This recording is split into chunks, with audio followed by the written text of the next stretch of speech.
নমস্কার বন্ধুরা, শ্রীকৃষ্ণ হৃদয়ে কেবল রাধা স্থান পেয়েছে কেন, অন্য কেউ নয় কেন? একবার শ্রীকৃষ্ণ তার লীলা দ্বারা ভালোবাসার পরীক্ষা নেওয়ার জন্য তার প্রবল মাথা ব্যথা ছলনা করেন। শ্রীকৃষ্ণকে দেখে মনে হচ্ছিল এখনই মাথা ব্যথায় তার প্রাণ বেরিয়ে যাবে। তখন নারদ মুনি এসে মাথা ব্যথা সারাবার উপায় বলেন। তিনি সকলকে বলেন যে কেউ যদি তার পায়ের ধুলো শ্রীকৃষ্ণের কপালে ঠেকিয়ে দেয় তাহলে শ্রীকৃষ্ণের মাথা ব্যথা চলে যাবে। শ্রীকৃষ্ণ হলেন ভগবান বিষ্ণুর অবতার, তাই কেউ রাজি হলেন না যে নিজের পায়ের ধুলো ভগবান কৃষ্ণের কপালে ঠেকাবার জন্য। এমনকি তার স্ত্রী রুক্মিণীও রাজি হলেন না।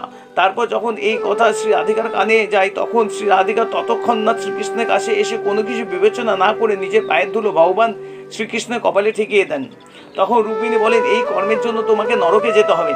তখন শ্রী রাধিকা উত্তরে বলেন, আমার প্রভু শ্রীকৃষ্ণের বেদনা নিবারণের জন্য আমি নরকেও যেতে রাজি আছি।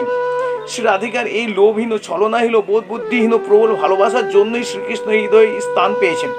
বন্ধুরা, ভিডিওটি যদি ভালো লেগে থাকে তবে অবশ্যই লাইক ও সাবস্ক্রাইব